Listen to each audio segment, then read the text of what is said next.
अध्याय 2। हे मेरे पुत्र, यदि तू मेरे वचन ग्रहण करे और मेरी आज्ञाओं को अपने हृदय में रख छोड़े और बुद्धि की बात ध्यान से सुने और समझ की बात मन लगाकर सोचे और प्रवीणता और समझ के लिए अति यत्न से पुकारे और ढूंढे और गुप्त धन के समान उसकी खोज में लगा रहे, तो तू यहोवा के भय को समझेगा और परमेश्वर का ज्ञान तुझे प्राप्त होगा। क्योंकि बुद्धि यहोवा ही देता है, ज्ञान और समझ की बातें उसी के मुंह से निकलती हैं। वो सीधे लोगों के लिए खरी बुद्धि रख छोड़ता है, जो खराई से चलते हैं उनके लिए वो ढाल ठहरता है। वो न्याय के पथों की देखभाल करता और अपने भक्तों के मार्ग की रक्षा करता है।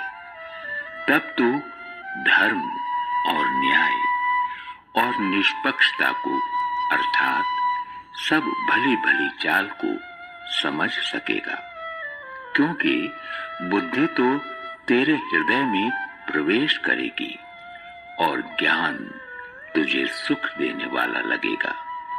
विवेक तुझे सुरक्षित रखेगा और समझ तेरी रक्षक होगी, ताकि तुझे बुराई के मार्ग से और उलट फेर की बातों के कहने वालों से बचाए, जो खराई के मार्ग को छोड़ देते हैं, ताकि अंधेरे मार्ग में चलें, जो बुराई करने से आनंदित होते हैं और दुष्ट जन की उलट फेर की बातों में मगन रहते हैं, जिनकी चाल चलन टेढ़ी मेढ़ी और जिनके मार्ग बिगड़े हुए हैं। तब तू पराई स्त्री से भी बचेगा, जो चिकनी चुपड़ी बातें बोलती है और अपनी जवानी के साथी को छोड़ देती है और जो अपने परमेश्वर की वाचा को भूल जाती है। उसका घर मृत्यु की ढलान पर है और उसकी डगरें मरे हुओं के बीच पहुंचाती हैं। जो उसके पास जाते हैं उनमें से कोई भी लौटकर नहीं आता और नवे जीवन का मार्ग पाते हैं। तू भले मनुष्यों के मार्ग में चल और धर्मियों के पथ को पकड़े रहे, क्योंकि धर्मी लोग देश में बसे रहेंगे और खरे लोग ही उसमें बने रहेंगे। दुष्ट लोग देश में से नष्ट होंगे और विश्वासघाती उसमें से उखाड़े जाएंगे। अध्याय 1। दाऊद के पुत्र इस्राएल के राजा सुलेमान के नीति वचन। इनके द्वारा पढ़ने वाला बुद्धि और शिक्षा प्राप्त करे और समझ की बातें समझे और काम करने में प्रवीणता और धर्म, न्याय और निष्पक्षता की शिक्षा पाए, कि भोलों को चतुराई और जवान को ज्ञान और विवेक मिले, कि बुद्धिमान सुनकर अपनी विद्या बढ़ाए और समझदार बुद्धि का उपदेश पाए, जिससे वे नीति वचन और दृष्टांत को और बुद्धिमानों के वचन और उनके रहस्यों को समझें। युवकों को सलाह। यहोवा का भय मानना बुद्धि का मूल है। बुद्धि और शिक्षा को मूढ़ ही लोग तुच्छ जानते हैं।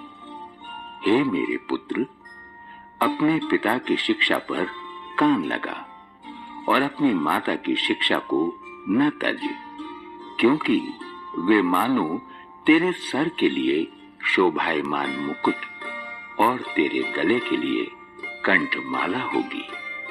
हे मेरे पुत्र, यदि पापी लोग तुझे फुसलाएं तो उनकी बात न मानना। यदि वे कहें हमारे संग चल, कि हम हत्या करने के लिए घात लगाएं, हम निर्दोषों की ताक में रहें, हम अधोलोक के समान उनको जीवता कब्र में पड़े हुओं के समान समूचा निगल जाएं। हमको सब प्रकार के अनमोल पदार्थ मिलेंगे, हम अपने घरों को लूट से भर लेंगे। तो हमारा साझी हो जा, हम सबों का एक ही बटुआ हो। तो हे मेरे पुत्र, तू उनके संग मार्ग में न चलना, वरन उनकी डगर में पांव भी न रखना, क्योंकि वे बुराई ही करने को दौड़ते हैं और हत्या करने को फुर्ती करते हैं।